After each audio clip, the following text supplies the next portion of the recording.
अस्सलाम वालेकुम रहमतुल्लाहि व बरकातुहू। आज हम जिस टर्म को डिस्कस करने लगे हैं one of the elements of crime है, जिसे मेंस रिया कहते हैं। मेंस का वर्ड जो है वो मेंटल से निकला है।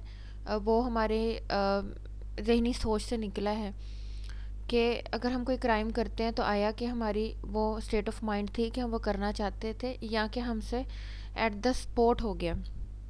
तो लेट्स स्टार्ट के इसके मीनिंग्स क्या हैं और इसको हम किस तरह से बेहतर अंदाज में समझ सकते हैं। Mens rea refers to criminal intention.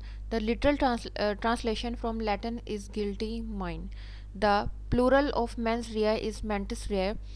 A mens rea refers to the state of mind statutorily required in order to convict a particular defendant of a particular crime. अब हम इस डेफिनेशन को जब पढ़ते हैं तो हमें तीन अल्फाज मज़ीद मिलते हैं कि हम मेंस रिया को डिफ़ाइन करने के लिए यूज़ कर सकते हैं। Number 1 is criminal intent, second is guilty mind and the third is culpable state of mind.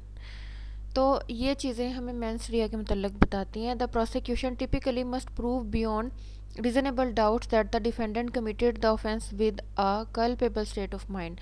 अब इसमें एक बहुत अहम टॉपिक जो है वो ऐड कर दिया गया है कि प्रोसिक्यूशन के ऊपर एक बार आ जाता है, एक बर्डन आ जाता है कि उसने अपनी प्रोसीडिंग्स के दौरान जिस चीज़ को प्रूव करना आता है वो होती यही है कि उसने ये बताना है आया कि इंटेंशन थी क्रिमिनल की या नहीं थी। तो ये क्योंकि किसी चीज़ में इंटेंशन का होना, किसी क्राइम में इंटेंशन का होना या ना होना, उसकी जो सिनेरियो है, उसकी जो सज़ाएं हैं वो उसको बिल्कुल तब्दील कर देता है। एक शख्स क्राइम अगर बाय इंटेंशन करता है तो उसकी सज़ा फ़र्क है। अगर कोई शख्स जो है वो क्राइम एट द स्पॉट करता है, उसकी कोई इंटेंशन नहीं थी, उससे हो गया, वो एक मुख्तलिफ चीज़ आ जाए। अब मज़ीद इसके बारे में हम एक्सप्रेशन पढ़ेंगे। culpable states of mind into four hierarchical categories. Number 1, acting purposely. The defendant had an underlying conscious object to act.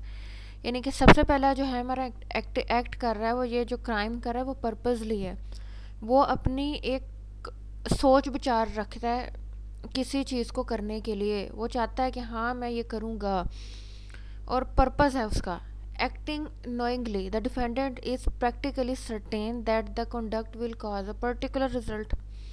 अब एक्टिंग नोइंग से मुराद ये आता है कि एक शख्स जो है, जो डिफेंडेंट है, उसे अमली तौर पर इस चीज़ का अंदाज़ा कि अगर वो ये अमल करता है तो उसका यही पर्टिकुलर रिजल्ट निकलने वाला है।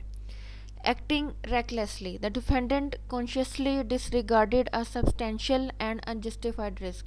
अब ये जो हमारा कॉन्सेप्ट है यकीनी तौर पर ये इस तरह का है जो किसी भी ऑफेंस को हीनियस बना देता है कि एक तो आप क्राइम करते हैं लेकिन उसके अंदर आप रैकलेसनेस भी ऐड कर देते हैं, उसको आप हीनियस बना देते हैं। जिस तरह आप किसी को कत्ल करें तो जस्ट कत्ल करने से आला कार इस्तेमाल करना, लेकिन उसको कत्ल करने के बाद उसके टुकड़े कर देना या उसके अज़ा को जो है वो जिस्म से अलहदा कर देना।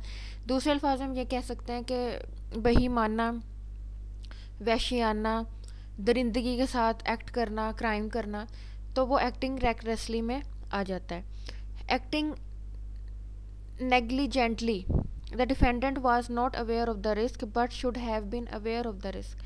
अब क्या आता है कि डिफेंडेंट जो है वो एक्ट करता है, उसे ये इतना नॉलेज है कि मेरा एक्ट ऐसा है, बट उसे ये नहीं पता होता कि इसके नतीजे ऐसे निकल सकते हैं, तो उसे इस चीज़ का अज्यूम किया जाएगा कि उसे इस चीज़ का पता होना चाहिए था। ठीक है, अपनी एबिलिटी, अपनी सेंस के लिहाज से उसे पता होना चाहिए था कि इसका ये नतीजा निकल सकता है। अब ये बेसिकली 3 किस्म की कैटेगरीज हैं और इनको मद्देनज़र रख कर जो है वो क्राइम की स्वीयरनेस, उसकी हीनियसनेस को देखा जाता है और उसके मुताबिक जो है वो सज़ाएं दी जाती हैं।